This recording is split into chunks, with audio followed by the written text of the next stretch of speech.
Magandang araw mga ka-JSS at narito tayo ulit at samahan niyo po kami na isa na namang inspiring story dito sa Global Success Stories ang ating matutunghayan ngayong araw at sana po ay makapulot kayo ng inspirasyon at aral. Salamat po. Ngayong araw ay makakasama natin si Jaycee but the thing is, she doesn't speak Tagalog anymore. No. So I have to do this in a little bit of English. But our accent is not quite great there. But we'll see what we could do. So, right, si Jaycee ay isang may pag-aari ng jewelry company dito sa London. So, thank you so much for your time, Jaycee. And we really appreciate your time for coming in here. Thank to you joining so us. much. Thank you so much for having me. I do understand Tagalog. So if you need to speak Tagalog, I'll just have to respond in English. That was perfect. That's great. So, so can you tell us about your childhood? I mean, obviously you were born and raised in London. In London. Yeah. So tell us about your childhood. My childhood. So my mum came here in the 70s. So did my dad. And I was brought up in a Filipino traditions, but obviously it's very westernized in England. So I've got all the traditions, all the culture instilled in me, but happy childhood. I mean, like every Filipino that is born in the UK, I always went with my mum to work. Yeah. You know, my mum didn't have childcare.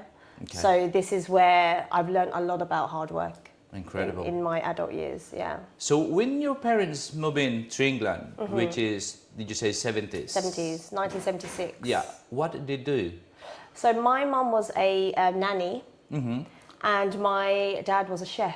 Okay. In West London. Cool. Yeah. So, but they already married when they No, they met here. Oh, incredible. Yeah, they met here. So you are the first child, or? Only child. Oh, the only child? Only child, just me. Oh my goodness. Me, myself and I. Yeah. Okay, lucky you. So growing up, obviously, with now in England, but how the actual Filipino cultures kind of shape you in a way when you're young? A lot of respect. Really strong family values that, I mean, you know, there's respect everywhere, but I think there's something about the Philippine culture. It's the food, it's that, you know, we just got to get things done. Because essentially my mum came here when she was 18. Okay. She was really young, so for her to come out from the Philippines here, she had no choice but to grow up. And I think my mum put that in me as well. Yeah, Incredible. so it's things like trying out the food, don't be fussy, finish your food, you know, the typical Filipino things that happen in back home in the Philippines. Absolutely. You know, and food is always our love language. Okay. So it's just being really, you know, resilient as well. Wonderful. Yeah. So how do you balance the culture? I mean, obviously you're growing up two cultures pretty much, because obviously at the school, different kind of things. So obviously is there any Filipino kind of when you're going to school when you're young? No. No, I was the only Filipina, and there was another Asian. She was Chinese. Okay. But predominantly all English. Okay. Yeah, a few Indians, but I mean, London is such a cosmopolitan city. Yeah. So I am surrounded by other cultures, which helps. Growing up, my friends were Korean, Japanese. I understand. Yeah, so... Cool. Yeah, that's. I mean, my mom, she basically hung out with a lot of non-Filipinos because. Of course. Yeah. Yeah, it's quite kind of diverse, isn't it, in London? So, didn't you think when you're growing up, obviously at the school, obviously by the look, you're kind of Asian. Yeah. Somehow, people, the kids know. But then, I mean, just wondered if you. Any kind of had experience of discriminations when you kind of young age or bully? Because some people kind of, you know, but I just wonder if you had experienced something like that. I have experienced being bullied, definitely, but that's not really from like my race. Okay. If anything, it was another ethnic that would be doing that, you know? So, but in terms of a discrimination, I'm like, growing up, my work, like, me being Filipino never hindered me to, you know, getting what I want. Yeah. You know, I was very much like, if I want something, I will go and get it. Yeah. And being Filipino, It's just me being Filipino. It's got nothing to do with, you know, where I am. It's just in me. Wonderful. You know? Yeah. Wonderful. So obviously now growing up and kind of Yeah. thing, so you're just going to kind of sing, what is your actual dream when you were younger? My dream was to be famous, which is crazy. I said, I want to be on TV. I don't know what for. No, it's going to be now. You're going to Yeah. be somehow. It's, you know. I just want, it's funny because I wanted to be known for something. I mean, it didn't have to be TV, but I wanted people to know me for something. Okay. Whether it would be, I don't know, like maybe having a business or, Yeah. you know, I really wanted to be a fashion designer when I was really young. Like I just wanted to be known for something. Yeah. You know, I wanted to, like, you know, my mum, she was always in the background. My dad was always in the background. And I felt like I just needed to excel and be in front of instead of behind. I understand. Yeah. I understand. Did you mention that you actually dreaming to be a fashion designer? Yeah. But then when you actually, so after this, did you actually go to the uni? Or? I went to college, studied fashion design. Okay. And then in 2003, I believe, I won Fashion Designer of the Year Okay. from my college for Oh, the whole wow. of the UK. But even from a young age, I always won competitions when it was something creative, drawing, making. I Yeah. always won a competition. Wonderful. So yeah, so I didn't actually go to university because I was given an opportunity to work for a fashion house Okay. at a young age. So Wonderful. I just done that instead of going to university. Wow. So that's your first job after you went to college to just Yeah. get that course. My first job was a stylist. Okay. So I worked for a fashion house, and basically I would style people. Wow. Yeah, that was my first So job. that's the first job. So Yeah. how long it kind of lasted? That 3 job? years. Okay. Then I was a part-time stylist for 2 magazines. Okay. But I was still going college as well. Okay. So you're studying at the same time. Yeah, so studying at the same time. Just work. Yeah. On that experience of, Yeah. of working on the fashion industry, Yeah. shall we say, I mean, what is the, 'cause obviously the first job is just so many things, there's challenges that might kind of overcome Yeah. and then kind of shape you in a way to kind of, oh, this is the thing that I just learned on that job. Is there anything that you can share about that?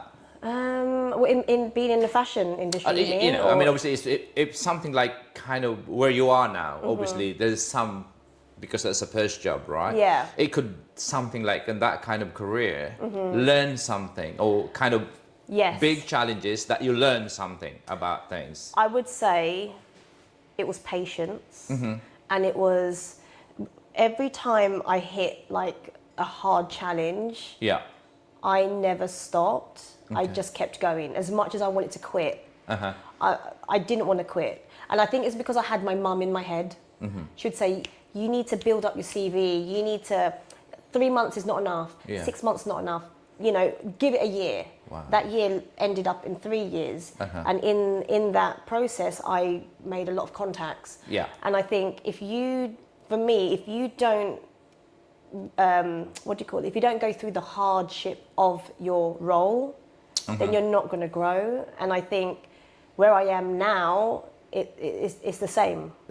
I don't quit. I don't agree. Yeah, I don't ever go, I can't do this. We all say that, but you know, just take a time off and then start again. But that's the one thing that I've learned in the fashion industry. It's very cutthroat. Wonderful. And I knew that I could never really excel in my role Yeah. unless the other person left. I understand. Yeah. People want to stay in fashion. Yeah. So my role was always the same, but I was always It's a learning process, I would Yeah. suppose, because obviously all of us been on the first job. I mean, obviously it's Yeah. not like, I think when I had my first job, I was thinking about how can I, you know, because they were saying that if you really wanted to grow, or you know, but that's the process that you have to learn. But it doesn't mean that when you had your first job, Yeah. you're going to be there forever. No. So you're thinking always something like, I'm just going to gain some experience. I'm going to learn something, or Yeah. I'm just going to be like what you did. Obviously, Yeah. you're studying at the same time Yeah. at college when you're doing that job, Yeah. and then obviously you got some more kind of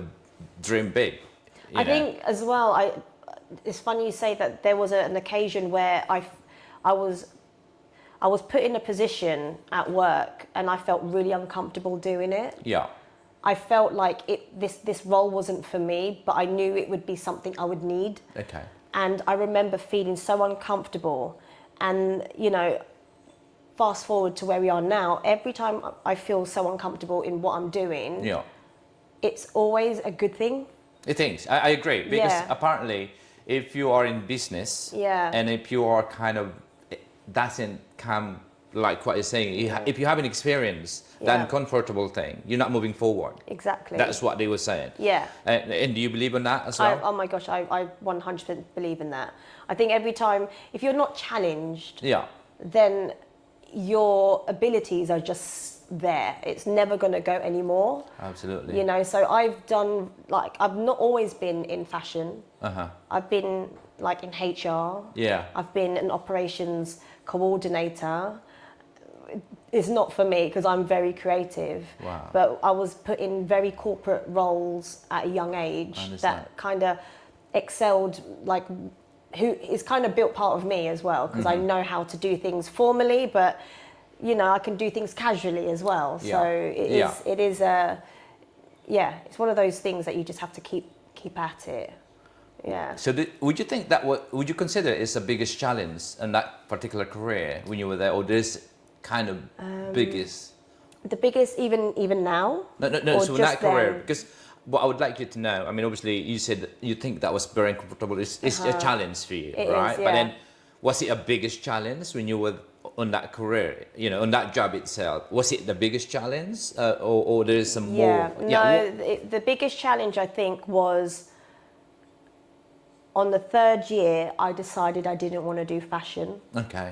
and I flipped the career completely. Okay. So obviously I studied so much of fashion that I felt so uncomfortable. And on year 3, I was like, I can't do this anymore because I'm not gonna get the role I want unless my boss leaves and things like that. That I basically had to stop. I had to take a break Okay. from being creative. Okay. So that was my biggest challenge, was basically at the time not fulfilling what I thought my dreams were going to be. Yeah.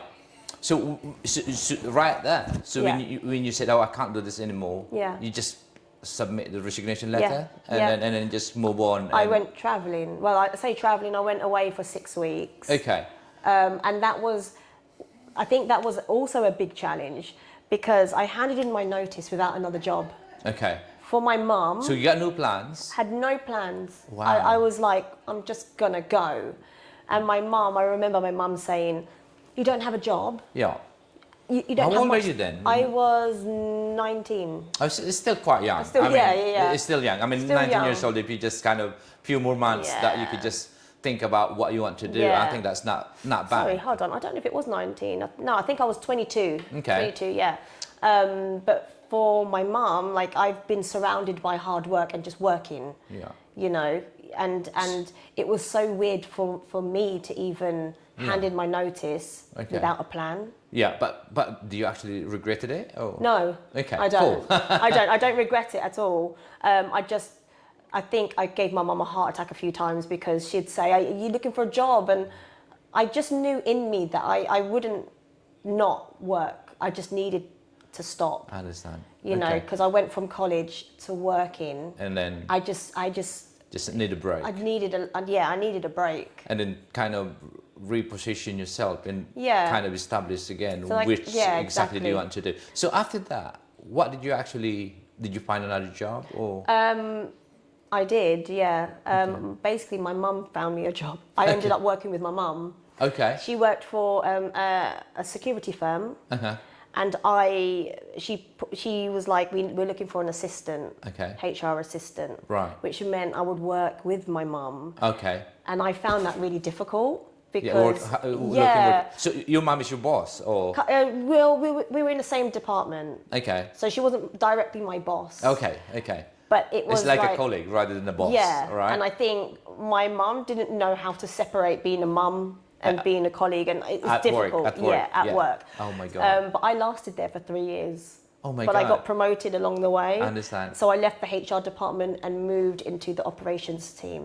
Right. So I looked after 10 account managers. That's cool. And their portfolios. Yeah. So you're working that 3 years working with your mum. Yeah. On a daily basis. Obviously, when you because I think how are you going to balance the work life, and then obviously it's a mom and the daughters when you come home. It's like I think I moved out of that department fairly quickly. okay, And I found they gave me the opportunity to work in the corporate, the operations department. okay.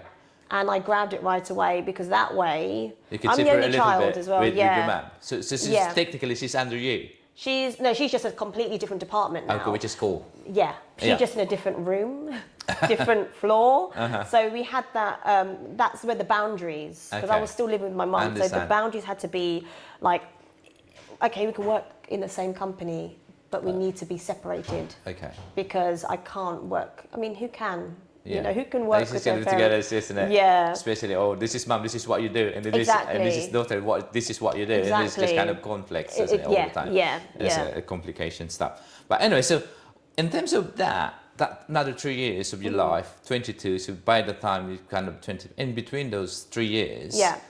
any kind of biggest you consider like another challenge in your life and that job? Yes, I think the main challenge for me was understanding the corporate world. Okay.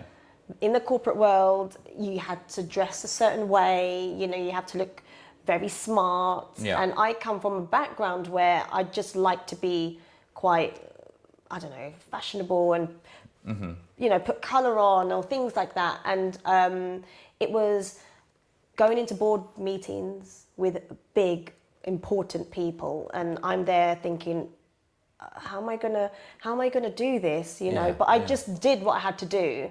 Yeah. But I knew that my strengths wasn't there. Well, you just know. kind of just do it for the sake I of was doing, consistency. I was doing taking minutes. Yeah. And that's the worst for me because there was 10 account managers and they're all talking. I have to like memorize what they're saying, and then my Because you're boss. HR, right? So I'm in the operations department. Okay, so it's no longer in It's HR no longer anymore. HR, no. But then So- all these issues that would be brought up between all these account managers, I have to remember what that person's saying, the issue from here, there. I have to write this all down, and then I have to put the minutes together. I've got a week, Yeah. and then I have to present it to my boss, and my boss will look at it and go, Jaycee, I didn't say that. And I'll go, oh, did you not? I'm like, I'm sorry, I can't remember, I'm so sorry. And he's like, it's okay. And he knew that my strengths wasn't there. So Yeah. he ended up having someone else take the minutes. And he would say, right, well, you can do these other jobs. Okay. And then I think the third year, he even had to approach me.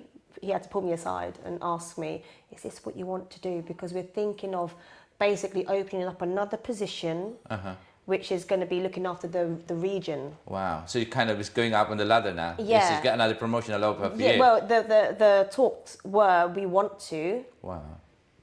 but are you the right person? And all I had to do was, yes, I'll do it. I'd love to do it. But I was honest and I went, I don't think this is for me. Okay. And he went, But did you accept it, the offer? No, because You just kind of again, I can't because yeah, because it's not creative enough. Yeah. I felt like I needed to be in an industry that allowed me to be myself and put some input. Okay. I can't put input when it's certain things like This is what you- security firms and where do we put that officer and I'm like, I see. I see yeah, what you mean. for me it's like you know, we'll have a site. We used to look after Topshop. So you feel it like not growing instead of, you know, the I was position. growing in a different way. Okay. Yeah. You know, it wasn't course. more about the drawing this time. It was more about business.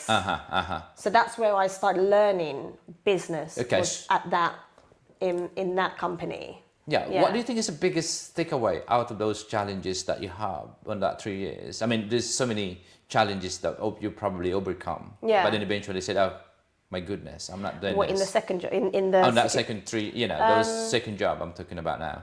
what's my big challenge? Yeah, because the biggest challenge you said when you come to this point, but then obviously, what is the biggest takeaway? In other words, there's something that you learn Yeah. that kind of, where you are now, that's kind of, in a way, helped you. I think what I've learned and what I took away from that job was how business really works. So when I was in school, Yeah. I'm not sure how it works in the Philippines, but when you're in secondary school, you hit a certain year. I think it's year 9. Yeah. And you have to choose 3 subjects you want to learn. Yeah. So one of them was business studies, the other one was textiles, and the other one was graphics. Okay. When you're learning business studies in a school, it's not the same. Yeah. Unless you are in a business. And I was in a security firm working as the heart. Okay. That was basically coordinating everything. I understand. Like, we don't have staff here, we don't have staff there, that person doesn't have uniform. It's more on operational challenges of stuff, exactly, isn't it? which is, I think, the heart of every business. Mm-hmm. If you don't have that heart, then you might as well just get yourself another job. So I learned how to handle those kind of how to stuff. handle it, yeah. Which is incredible opportunity for you as well. Exactly, and how to be formal, how to like talk to customers, and how to be front facing, in the back end. How do you help? Because you're actually dealing with the clients as well, and then you're dealing with the staff which is the security people itself. You're going to this place, or you're going. This is what you have to do. Yeah, so basically, there will be 10 account managers. Mm-hmm. So that manager would have the problems, and then when he's got that problems, he'll come to me and say, Jaycee, I need X, Y, and Z. Yeah. And that's when I would then go to HR and go, we need to find 10 other officers. Mm-hmm. That's when my mum comes in. Okay. And I go, Mum, I need 10 officers now. Okay. So it was learning not just one particular role, it was running a business. And I don't think I realised that till I run my own business. Yeah. So this is incredible. I mean, now, working with your mom, what do you think is she influenced you in terms of somehow Filipino cultures and that particular, working together in that 3 years? So what do you think is your kind of somehow, this is kind of different with English culture, if you like? So, because obviously your mom grew up in the Philippines. She was 18, did you say? I mean, obviously 18 years old is completely different when you from young to 18. It's quite a little different.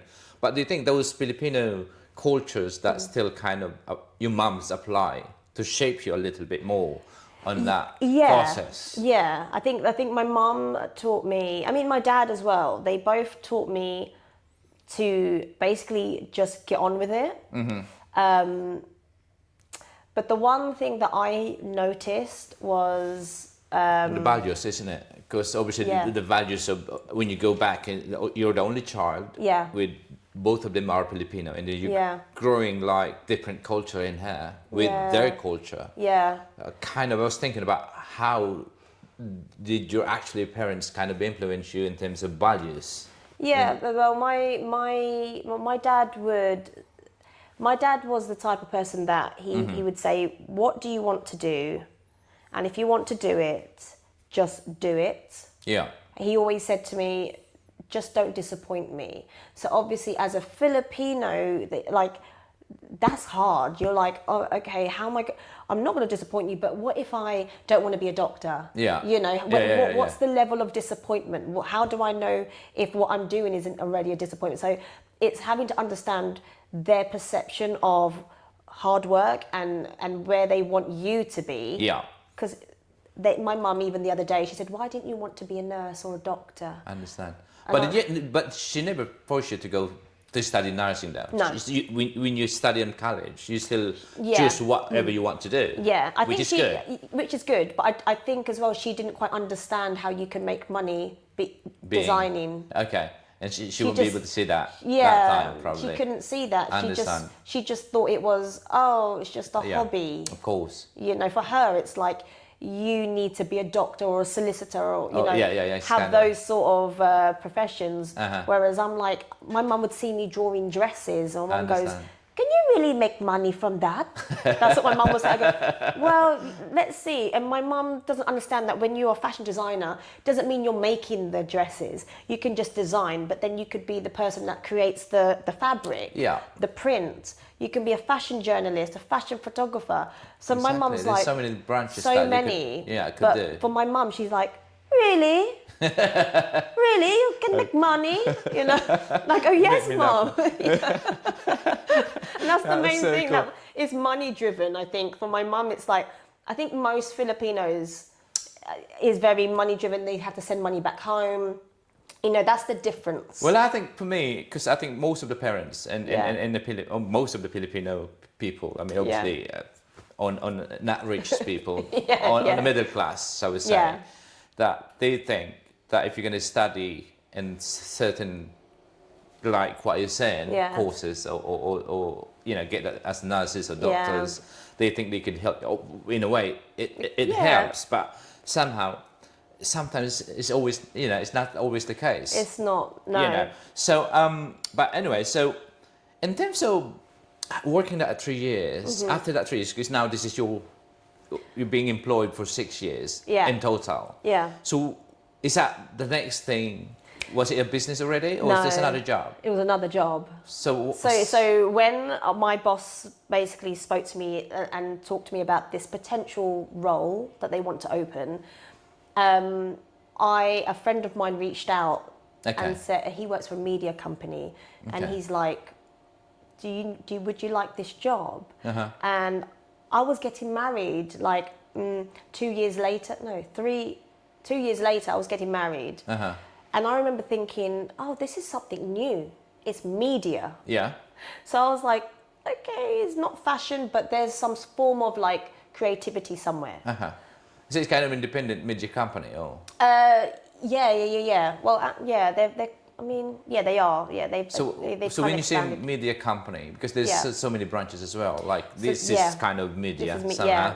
But how is that went? Oh, so this is more of a media sort of media market research. Okay. Sort of.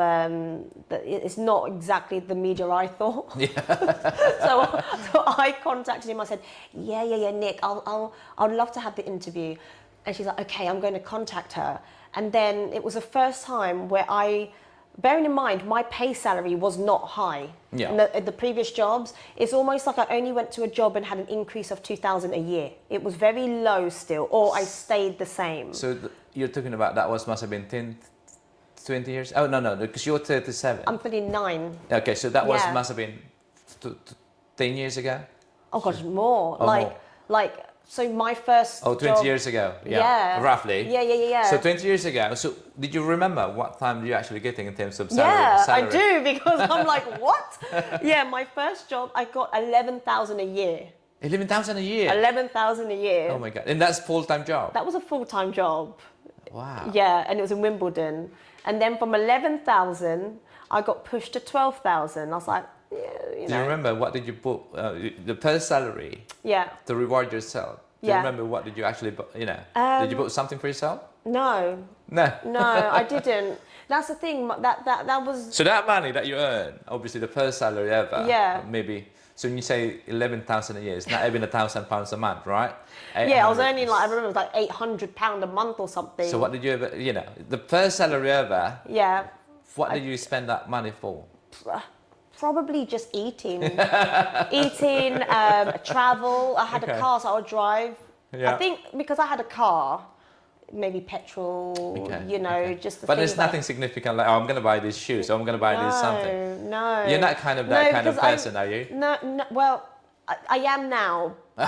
Because I've learned to tell myself, if you make a sale, spend 20% of it, of your profit, to reward yourself. Okay. So I've learned, like, what you get, put it back out there. It's 20% to reward yourself. Whatever you like to do. It could be a travel, it could be clothes, it could be a car, whatever. Yeah, it could be like a pair of shoes, or it could be like, I'm going to go out Wow, for the I didn't know that. That's the first time I heard it. It's 20%. It's 20%. Yeah, they say you need to, it depends how you want to divide the, but you put some aside. So the money, that 20%, is pretty much really for yourself. It could be a leisure, it could be an investment, or just a leisure. No, so then like the 20%. Anything that's make you happy. Yeah, it could be like, I'm just going to go out and spend £100 on sushi. But then there's another form of like 30% that you would then invest. Okay. And then cool. And then there's another percentage you'll keep in the business. So you are divvying up your money. Yeah. So like, when you say, did I treat myself? I probably did, but I just knew how to separate my wants to like, okay, you save and you're not saving it just to put in a pot. You're saving it because you want it for something else. And then it's like you're living. Absolutely. Yeah. So at a young age, I mean, I started working when I was 16. So at a young age, I started to understand how to look after money. Yeah. But don't get me wrong, like I'm not a millionaire. I'm far from that. But I just But you are probably now. But it's one of those, I just need to understand that, you know, when you're working, don't be so hard on yourself and be like, no, I can't spend it. Okay. You have to spend a little bit to enjoy your hard work. Yeah. So in terms of that, so you're saying that you're going to lose that job because again, it's not, you think it's not really aligned. No, with what you want to do. So what happened? So then I met the woman, had an interview, and she basically gave me a blank check. Okay. Blank check. A blank check. Right. Right. And she said to me, "How much do you want? Wow. Your salary?" Yeah. And I'm thinking, Is she £1 million? I went from, you know, earning 11,000 a year, and then when I was in that job with my mum, I was like, I don't know, I can't even remember that. It could have been. Could have probably 20. certainly more than 100% more than 11. Yeah, so it could that be was definitely more than that. Yeah, about 20. You know, and I just never thought that I could get past that 25k threshold. So this check, and she's a woman. She said, "Go home and think about it." I went, okay. So I did my research. I was like, how much are these rolls worth? Because I don't know. And I'm it's not to used trash you, to kind of offer you that kind of thing. It's like, wow. Yeah. I mean, obviously, what is the job to do? Because there's no point of, okay, if I put £1 million here, you know, you can rob the bank, then that's not good. Exactly. So it's like, so my role here would be looking after the, basically the managing director. Yeah. I'll be her PA. So then this is when I realized, oh, there's a new one. I'm a PA. I've gone from being a coordinator, you know, operations coordinator to now a PA. Which is, I think, in PA job. I mean, that's for me because it's equivalent like a secretary job because you're dealing with a boss pretty much. But it's going to be a challenging job. It's very challenging. But I can imagine because when I was working, you know, these autoglass people, and I was helping with this family thing, and every time it's got a problem, it's just running the PA thing. Yeah. It's like everything's got on the neck all the time. All the time. Yeah. So so I was a PA to her. But then I would also look after the other managers worldwide. Okay.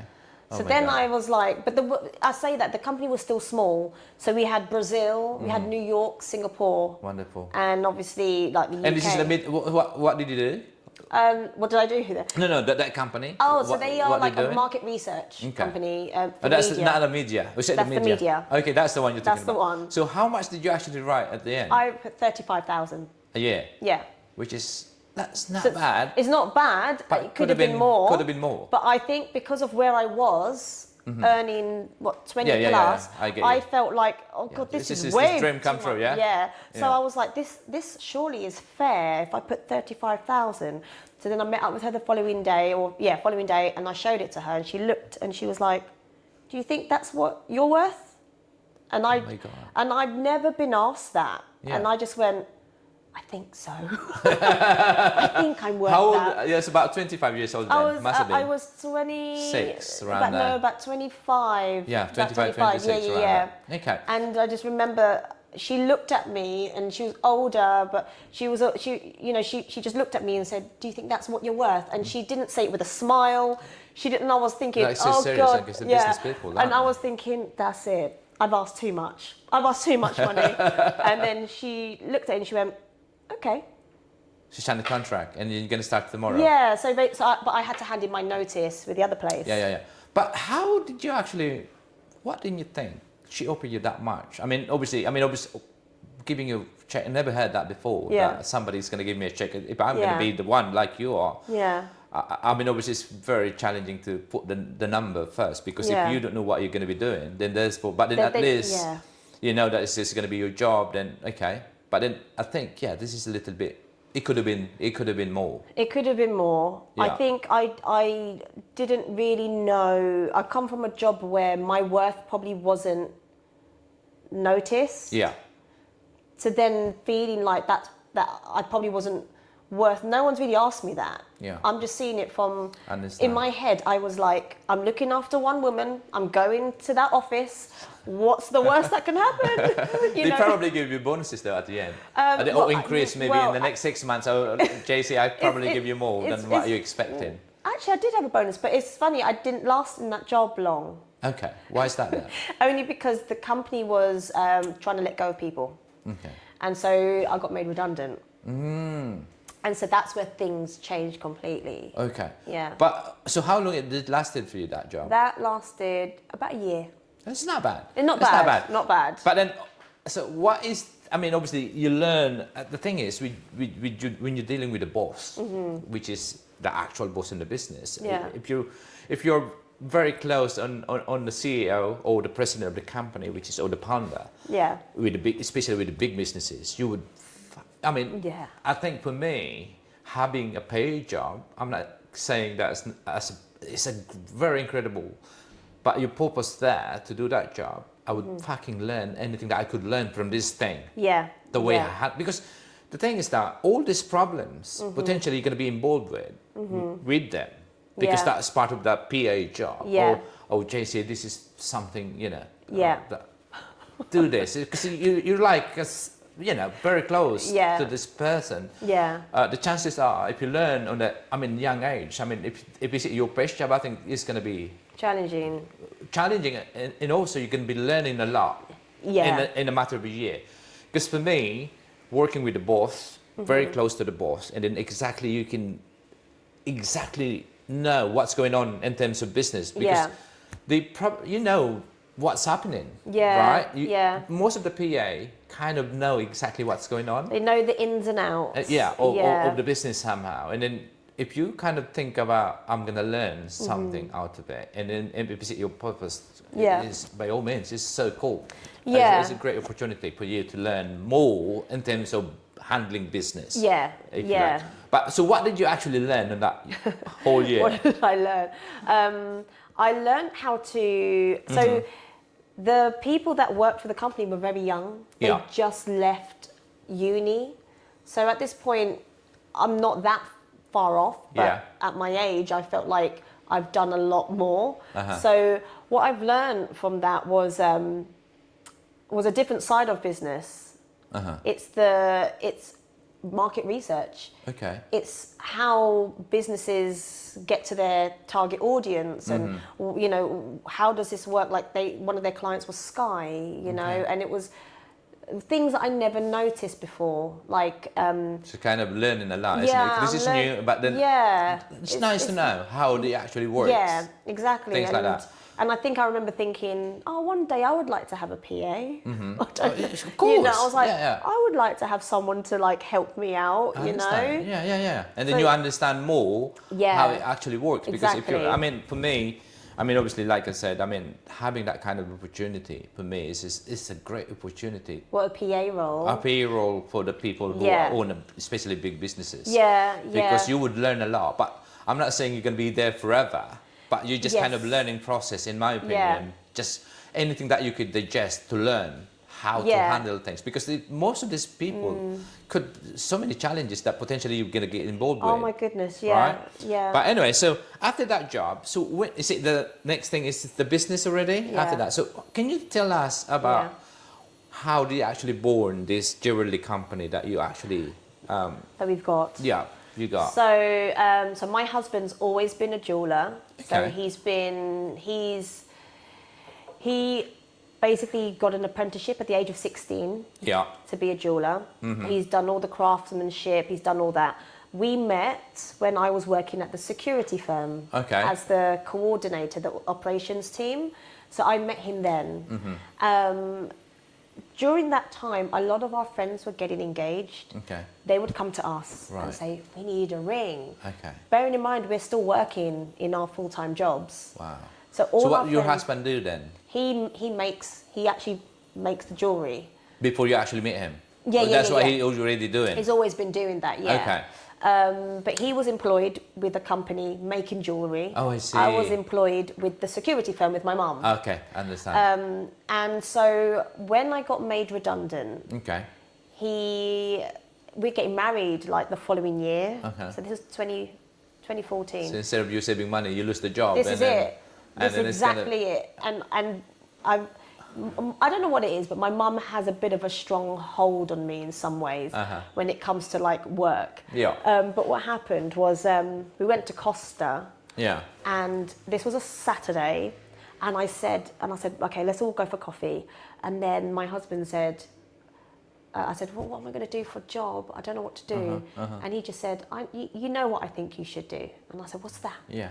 And he just said, you should start the jewellery business. And I went, what do you mean? And he goes, well, you're really good on the computer. Yeah. You know, you're really good at designing on the computer. So this is a year before the marriage, right? Year Before the wedding, yeah, I mean. Before the wedding, yeah. So 2014. Wow. This was April 2014. So you started the business. Yeah. So your husband actually kind of resigned. Not yet.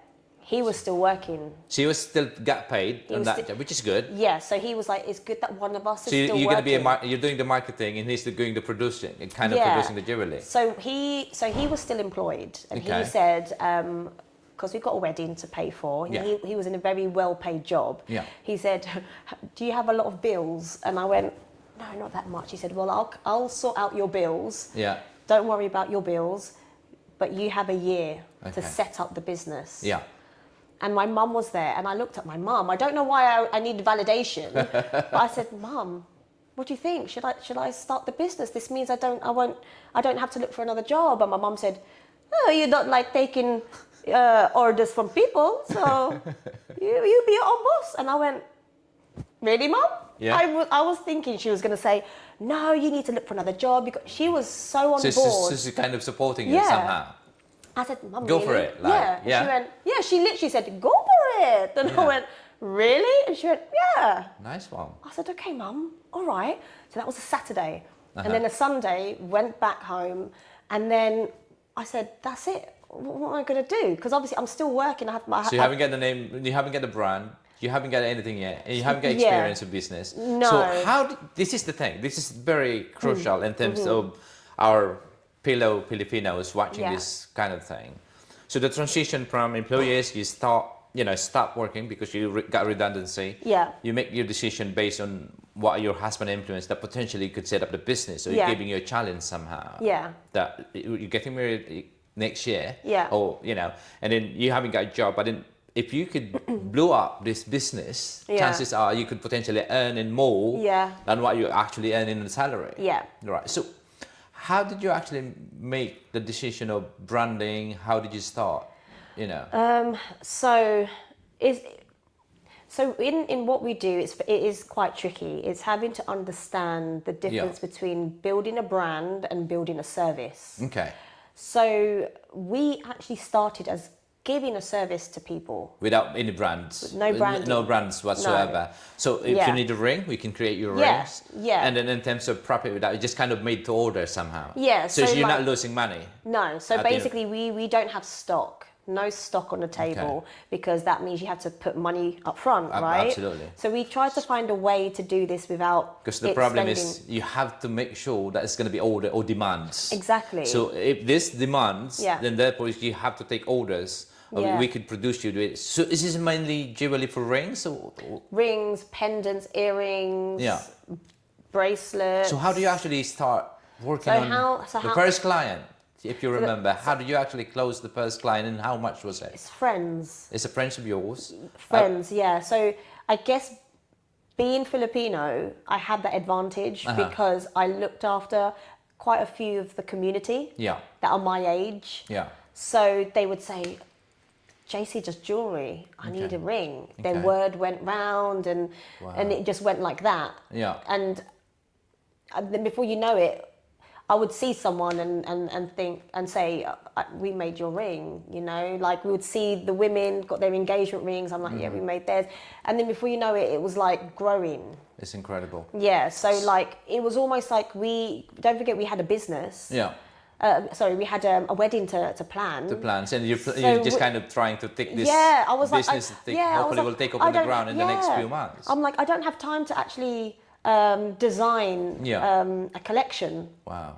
I need to bring in money now. Yeah. And then it went from there, you know, engagement rings, wedding bands. When you do their engagement rings, they get married. And then it went from there. Then their friends will go, where did you get the ring from? Boom, boom, boom. And it escalated from there. And I guess that's my advantage. Did you actually create your wedding ring? Yeah, this is a different one, but yeah, I did. Wow. Well, he created it. I altered it a little bit. Okay, you kind of involved in design because that's your bit. Yeah. That's so part me, of your creatives, right? I'm the designer. You're doing the sketch and, yeah. and the ring. And the ring, and then he's the one that have to execute he's the one it. that has to make it. Yeah. So my that's main very role, good. yeah. So Kind my of- main thing is I design and then I show it to the customer. Yeah. Based on what she tells me, I want it like this. I want it round. I want diamonds down here. Okay. Then I present it to her. I do the quote. I get all the materials. I negotiate with suppliers. Yeah. Based around her budget, and then once she says yes, we get the deposit. I then say, Mark, this Incredible. is what you have to make. Yeah. You know, and it just goes from there. So we work very well together, Wonderful. even though we're married. Wow. Yeah. So did you actually remember how much the first jewelry that you sold? I remember. If you don't mind me disclosing the numbers. No. So the first one was £3,500. Oh my God. And the profit on that. How much margin do you actually put on So the jewelry? it really depends because it really depends. Bulk figures. I mean, obviously, this kind of you can say 25 to 35, or you could say 25 to 50. Yeah, so range. I get. I mean, obviously, I think margin of 25 is less because, Yeah. especially the service. Yeah. For the service things, I mean, obviously, there's a product involved Yeah. that you have the costing of that. Yeah. But for me, having the margin, like, I mean, obviously, it's really depending, like you It said. does depend, yeah. But you now you probably know how much the lowest you could go, because Yeah. the more you've been known as a thing, like it's like a brand. Because I believe with this thing, the costing of the Hermes bag, for example, you know, I mean, obviously the branding kind of thing. This makes so much different, right? Yeah. Because the actual cost and the margin when you get the brand, there's so much more you could put on. Yeah, yeah. If you know what I mean. But in the jewelry, can you kind of enlighten us the way it works? So it's 3,500. If you say kind of maybe 50%, or even just Yeah, so I think that was probably about 40%. 40%. If Yeah. you earn about 1,500 out of Yeah. that 3,500, Then let's say the that's costing is something. 2,000. This 1,500 is Yeah. quite a bit. And it was one of those. Certainly more than what you can earn in a month.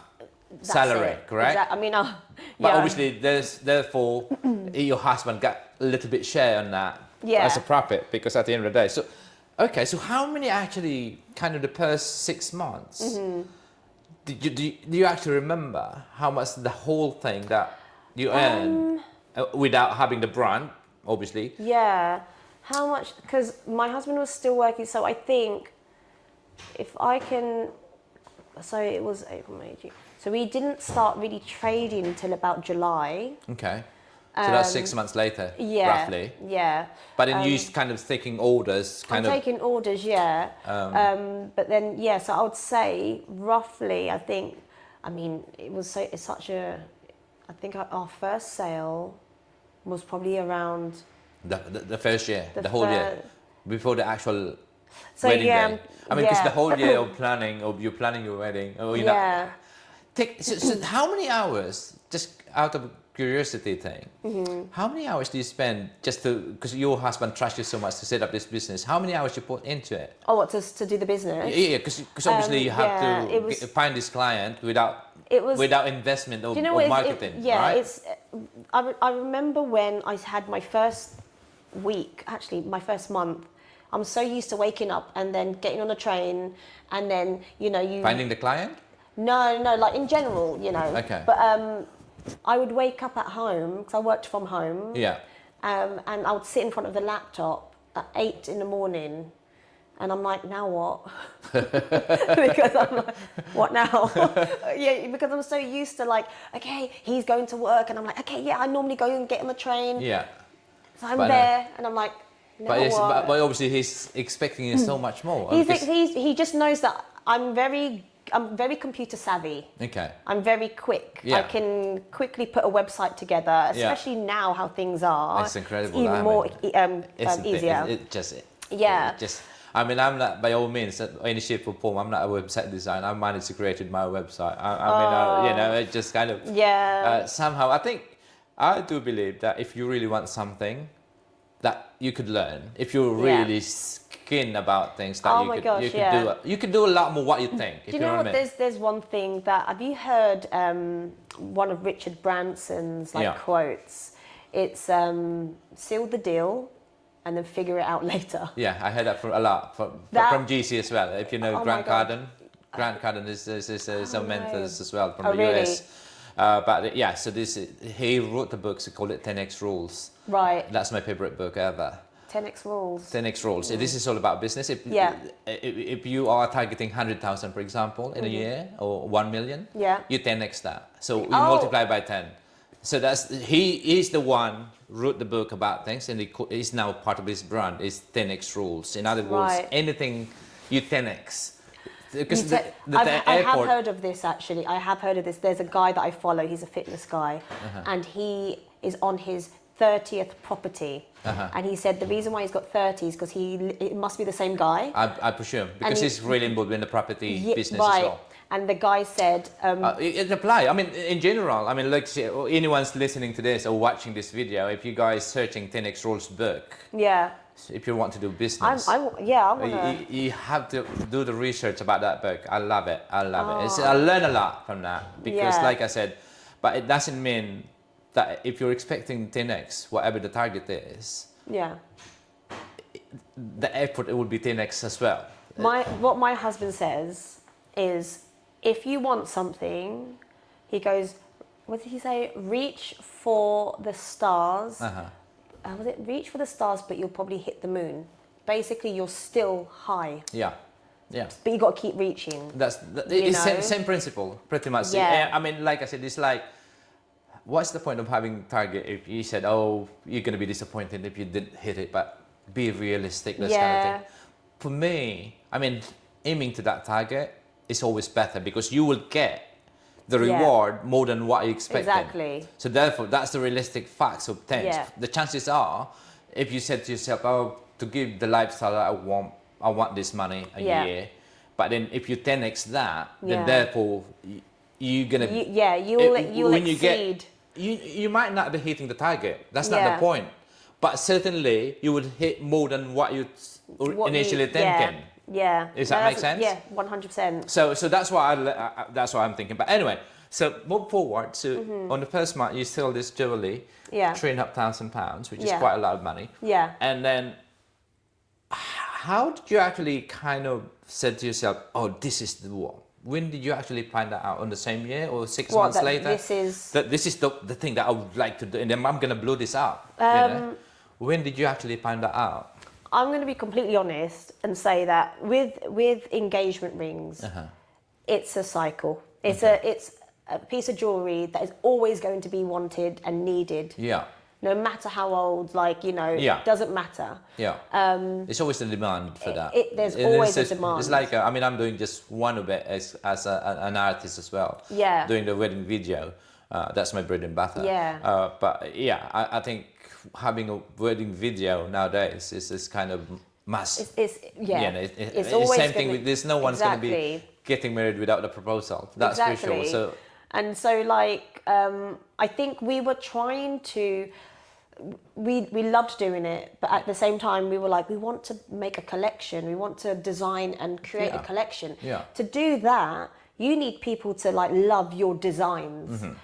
In the same time, we've got a wedding coming in. Yeah, so this brand that we want to create the winter collection, the summer collection. Yeah. We've never done one. We've been running for 12 years now. We've never done one because we are a service, and that was the thing. It was having to realize that's what we are known for. Yeah, we can't design. It's like anyone could have your products. So it's pretty much kind of in a way you're kind of exclusive. Well, we like to work with the client. Yeah. So we're never the ones to say. It's kind of custom make. Yeah. Based on on what they want. On what they want. And what they can afford. Yeah. Instead of saying, well, we've made this and this is going to cost you £5,000. That person's going to walk away. Wonderful. How about you tell me what you want to spend and you tell me what you like. Yeah. And then I will create that for you. Because then everyone is our customer. Wow. Yeah. We have someone that will spend £1,000, but we've got someone that will spend 50,000. Mm-hmm. No one is different. Exactly. The same service applies. Yeah. And I think that's when we both realize this is what we are about. We are the brand. We are what people buy into. Wonderful. You know, it's not, I've got this ring. Yeah. You know, because I understand. anyone, Totally. you know, so it's being very I think it's custom. more kind of, it's like, but now you created actually a brand, or you still no brand? Oh no, we're called Bert and Gert Jewelry. Okay. You know, we've created the brand. Now it's a branded kind of Yeah, thing. yeah. But So in terms how of long what it will take for you to do the branding on that year? in that year, that took within the 6 months. You get the brand. Yeah, and yeah, that, yeah. the Within same the brand 6 months. until So from now. April down to like June, July. Yeah. We had that all set But up. in terms of services, the Yeah. offers will be never changed. It's still the same Still the same. before the brand. Yeah. Okay, so, yeah. So when do you think? Where did you see this business going to go in the next 5 years' time? I In would terms like of expand, because how many years you're doing this? 12 years. Oh my God! So where I would like this to because go. they were saying in business, in any sort of business, Yeah. whatever you do, Yeah. in other words, you're doing business, right? Yeah. Year 1, 2, 3, that's a survival. There's a stages. Yeah. But when you set certain point, you're earning money, that's a success, right? Then, Yeah. then you expand Uh-huh. to make more kind of things. It's kind of like in the stages. Yeah. But for you, in your case, where do you see your business in the next 5 years' time? You're going to expand or what? Yes. I would like to build our business in the Philippines. Okay. So I would like to take it there Okay. and bring the British quality and style and the British No, flair right. in the Philippines. That's where my vision is, Okay. and that's why we've been working with some Filipino So you got connections already in the yeah. generally in the Philippines? No, everything will still be made in the UK. Okay, and then bring it kind of imported Yes. into the Yes. Philippines. Right, okay. But the idea is that we would potentially move out there for a few years Okay. and do the same, not have a shop. Yeah. We are just going to be exclusive. We're going to hold like this is Because this is I vision. think you could. I think to be fair, this kind of job, Yeah. because your supply is not from England, is it? I presume. No, some of them are. It's part of the world. This Yeah. is all over the place. It's all over the place. So Yeah. you can technically bring your house or your shop to Anywhere. create it anywhere in the world. Yeah. So if you go to the Philippines, then obviously it's more cheaper to live. Yeah. Also, good weather. Apart Yeah. from sadly the typhoons happening yeah, I nowadays. And I mean, know. where your mum came from originally? Paranaque. Okay, so She's this in just in the Manila. capital. Yes. I mean, her family's from the Visayan region, Okay. but she's always been brought up in Manila. Wow, that's Yeah. incredible. So that's itself is inspiring. 12 years in business. Yeah. So you're in like now. How much the first salary is like 11,000 a year. Oh yeah, no. So and now in Yeah. terms of success, how do you? What is the success for you? Success is having freedom to, like, come here. Yeah. You know, like the way things are. As long as I have my phone, Yeah. I can sell. I can contact my clients. Wonderful. Like on the way here, I had to call my husband and I said, "Get those 2 bracelets. I've just sold them." Wow. And combined, it's probably about £5,000. Yeah. Right. I'm on my way coming here, and I'm like, that's the beauty. It's not about being in an office, 4 walls, Understand.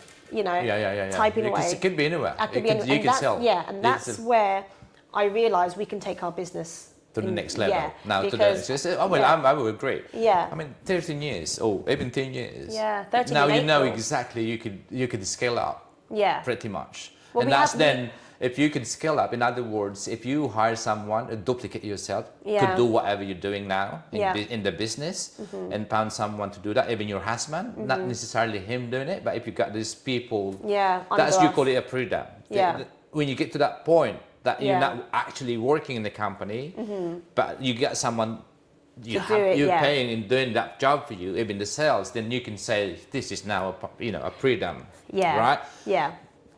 But obviously, it's in that matter of less than 15 years, I would say, earning 11,000. Now, in terms of achievements doing this business, what is kind of stuff or you actually achieve in terms of, or I mean, if you like, some people thinking about success for us, like or if I've got certain money in the bank, that would be successful. Yeah. Because the success for you is different success for me. Yeah. I mean, that's all the people is different kind of thinking about looking at where's the actual success thing. But in your case, achievement-wise, in terms of doing this business, I mean, obviously, back figure, if you're earning probably now, it's probably 1,000 times more than what you're earning now. Yeah. So how much in a year, in terms of figures, how much you're earning now? Oh gosh. Doing this? So obviously, me and my husband, we do it together. Yeah. I mean, we've had like turnovers of like 200,000, 300,000 a year. Wow. But it varies because we had the pandemic. So much, like I said, that's so many X's Yeah. on 11,000 in a month. Even if you combine, let's say, on average, I would say 200,000, 200,000 each, like crazy. Yeah, right. I mean, it is a very, like, we actually have two jewelry businesses. Yeah. So because we had the pandemic, no one was getting married. There was no physical touch. Yeah. No one's allowed to be in the same room. But we've got another jewelry business, and it's putting. So you got two ashes. brands. Is it the same brand? Separate brands. Yeah.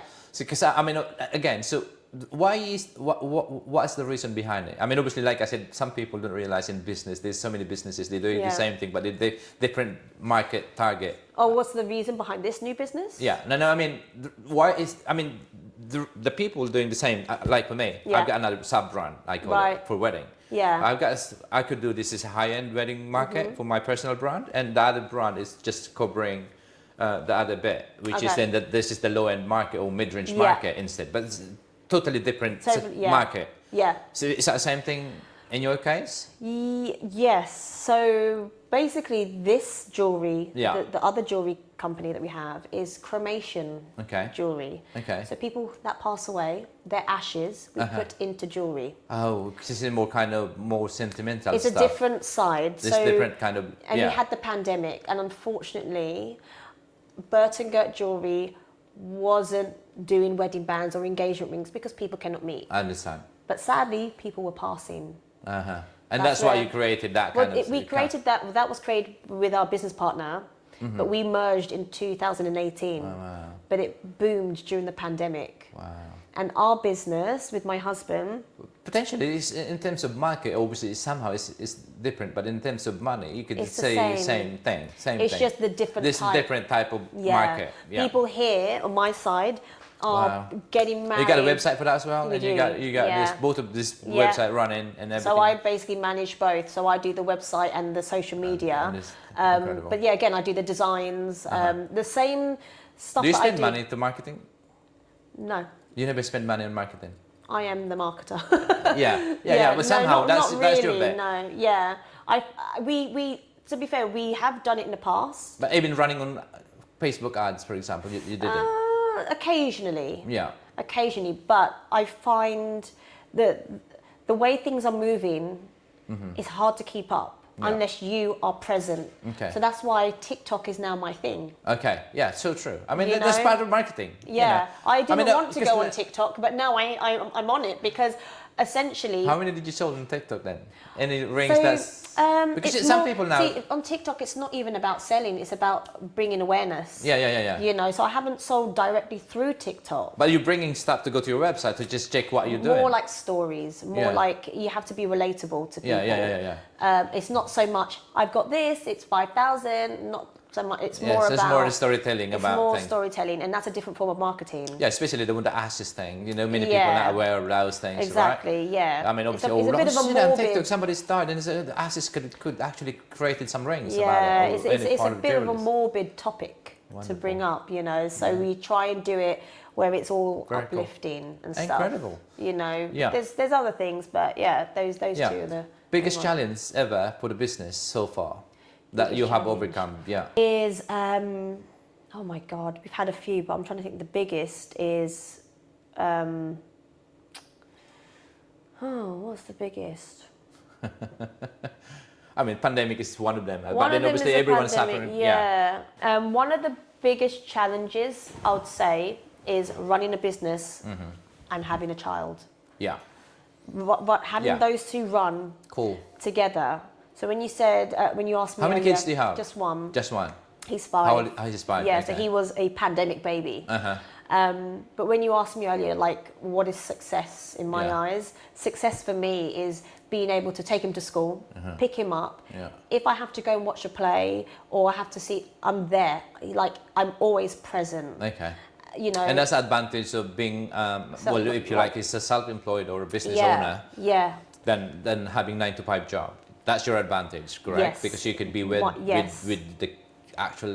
I mean, today, like, my husband and I don't normally come into London, right? I normally just work at home.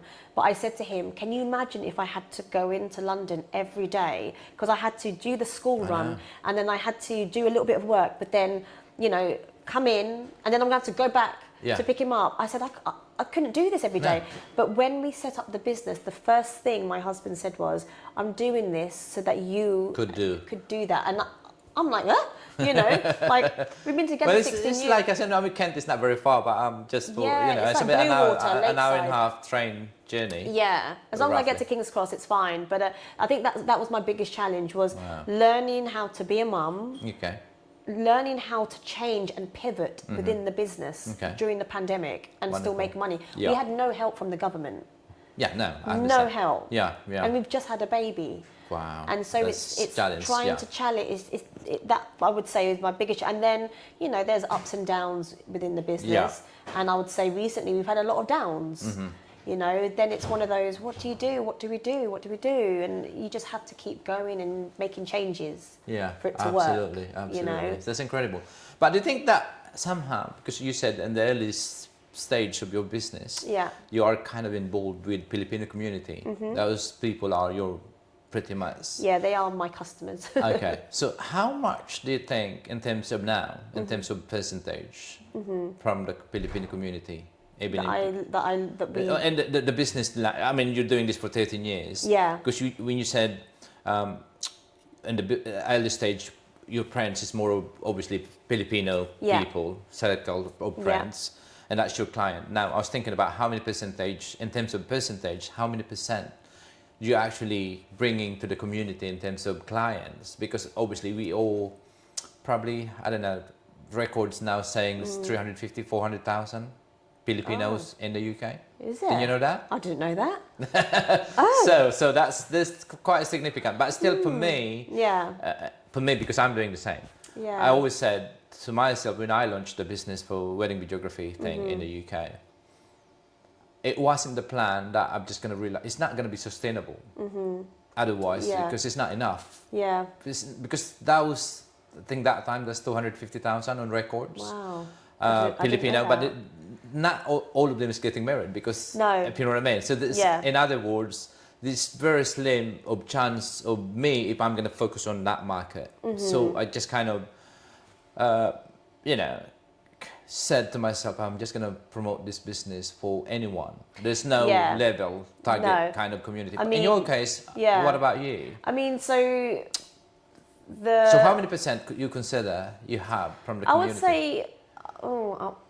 I would say for us, our clients, I would say probably about 40% are Filipino. And then the 60% is just kind of any. But that's good. Yeah, It's still a significant number. It's quite a big number. I mean, so I'm from the first generation of Filipinos that came here. Which is good, So predominantly my clients are the same sort of age as me. Yeah. And now it's becoming younger because I'm 39 and now it's like, my nephew. Absolutely. So, but anyone that's like older than me, I haven't. It's all from like my sort of generation. Okay. So in terms of, I'd like, now this is speaking of generation, this is quite well. I mean, what could you advise to all those Filipino, I mean, like I said, the parents brought them anywhere, not particularly in the UK, but anywhere in the world. Yeah. Like if you're the son or daughters of Filipino parents who migrated whatever countries they are. Yeah. What can you advise them in terms of maybe they really keen on sorting jewelry as well? Oh, what if they were born in the country? Wherever they are. And what do you advise? If you got 3 advices. My advice, never think that your ethnicity is hindering you from where you want to be. I have heard I've heard people say, oh, it's because I'm Filipino, I didn't get that job. And I just think that's pure BS.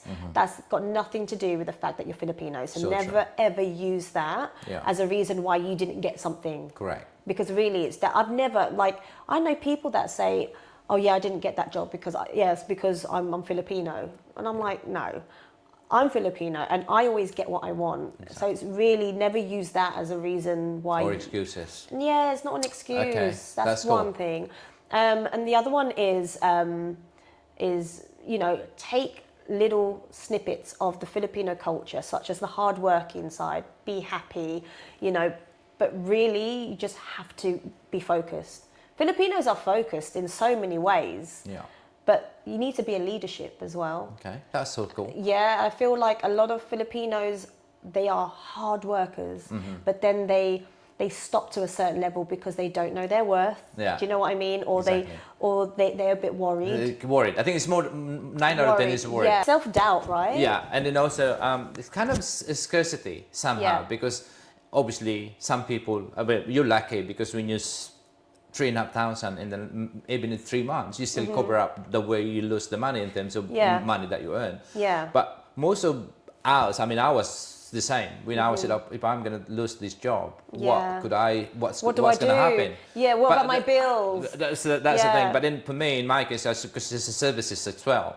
So if I get my calendars booked for the next year, because weddings tend to book 22 months, some of them even 36 months before the actual wedding. Yeah. So then you know exactly what you will get in. Yeah. You will get. But for some people, in many cases, like okay, we're not sure, and there's always kind of the doubt, exactly what you said. Yeah. But then for me, all you have to do, it doesn't mean you have to retire for that job. You can start in a slow process. Yeah. Just do that, like I did. I mean, when I started, I was just still employed. I'm just kind of promoting the business already. Yeah. Like, I'm doing this and I'm doing that. But I was aggressively investing on marketing because I was involved in doing a national wedding show. If you heard about this, we do that in Excellent, and that's such a big money investment. So, but for me, obviously, I do believe in business. Obviously, this kind of, videographer or photographer, they said, you're part of creatives. It's not a business, but it is a business. It is a business, whether you like it or not. Yeah, no, it is. You're giving a service to people that need what you're providing. Exactly. That is a service. And it's a business to run. Yeah. So in other words, for me, I do believe that you have to invest money in terms of marketing. I allocated 10 maximum of 20% max. Oh, really? So, or what you want. In my opinion, in any numbers in business, in any businesses you want to do, I do believe that the budget for marketing budget at least, and if you want, let's say you want 100,000 a year, or you want 500,000 a year, even just 10% out of that, in order for you to get that number, you have to allocate that number to get that. Yeah. Yeah. For me, and that's the rule of thumb in terms of doing business. If you really wanted to go level up in getting the target you want, you have to invest at least, in my opinion, the sweet spot is, maybe 10% around that. But anyway, so that's good. So any message for our Filipino, like I said before, same thing in your, you were born in the UK. So maybe that's the second generation of Filipinos watching this. I would say my advice is not to be scared because I think if you've been brought up with the Filipino values and, you get worried to take that step. Okay.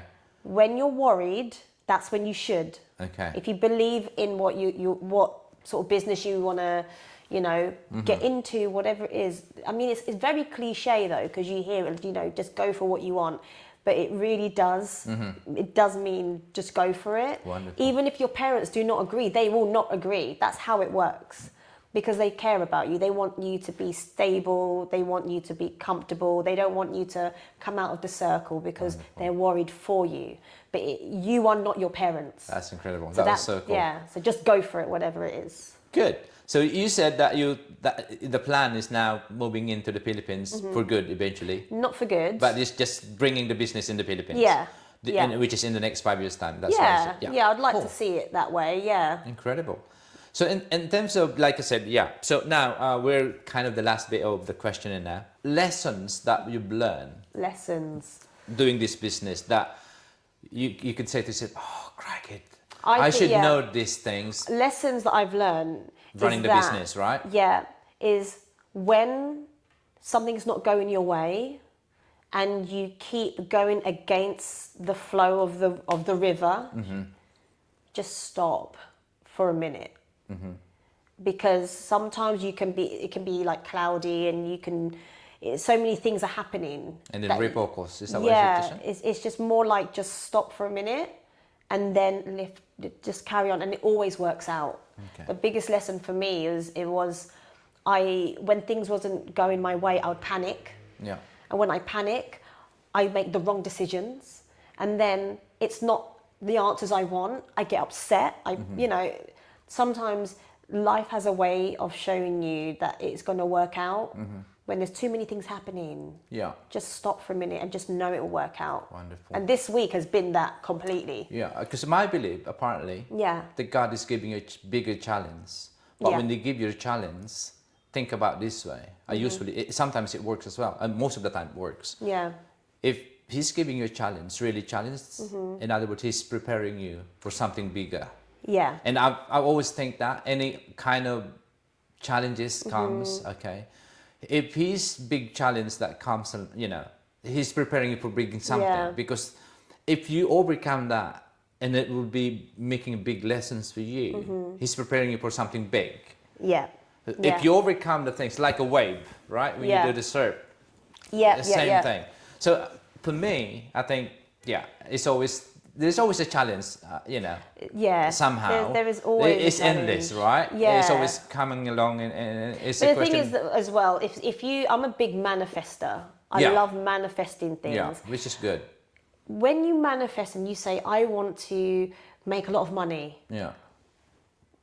When it comes to you, try, like, for example, I said, I really want more customers. I want customers that are going to spend X amount. I want them to give me a challenge where I'm going to design and use all my skills. When it happens, don't complain about it. That's true. Don't be like, oh my God, I've got so much to do. Because you're asking for it, right? You've asked for it. Yeah. So you've asked for it. And be grateful when you had it. Be grateful, just don't complain about it. Absolutely. Sometimes I find myself doing that. I go, oh my God, I've got so much to do. That's me complaining. Wonderful. Don't complain. You've manifested. You don't know how. They say celebrate the now and figure out the how later. Wonderful. And I think if you implement that in everything you do, it's incredible. it just flows. And when it feels, it's like manifesting a feeling, right? Wow. Yeah. It's not manifesting like a pot of gold. It's that feeling of, if you see the pot of gold, how are you going to feel? Absolutely. That's what you now need to manifest. Wonderful. That's what I've learned recently. It's incredible. Is the feeling, not the vision, but the feeling. Wow. That makes sense. That's powerful. But thank you so much, Jaycee. We're almost at the end of it. you. And then we would like to give the opportunity for you to promote your business. Yes. Obviously, for all the Filipino people watching this one, maybe some investors could invest on the jewelry things for you. Yeah. That's your time to do your bit. So okay. website and anything. So we are on Instagram. It's Burtongert London. We are on website, www.burtongert.london. And we do all the bespoke stuff. So if you have something in mind, drop me a message and it'll be myself that will get back to you. And the other one is Ashes to Gold. If you do have any cremation that you might want to turn that into a treasure, a memory as a treasure, you can also find us on Instagram, which is Ashes to Gold, or ashestogold.co.uk. Wonderful. Thank you so much, Jaycee, Thank you and so much. I really appreciate your time, and it's a great honor to share your story. Oh. And it's this incredible story. I just kind of, this is the things that we want to share. Yeah. Like the transformation from working to the business where you are now. I'm so grateful and honored to be part of Global Success Stories. Oh, thank you so much. I really do appreciate that. So I'm just gonna go to things. Thanks everyone. So I'm using this Tagalog language now. Obviously I'm struggling to speak in English. Oh my God! I know. I love you. No, go on, go for it. Go talk Tagalog. I understand. Don't worry. So maraming salamat po ulit sa ating mga kababayang nanood, at sana po ay nakapulot kayo ng aral at inspirasyon, at kung kayo po ay nag-enjoy ay share nyo po at i-like itong video na to at mas sana po ay marami pa tayong ma-inspire na ating kababayan. Maraming salamat at hanggang sa muli. God bless. There you go.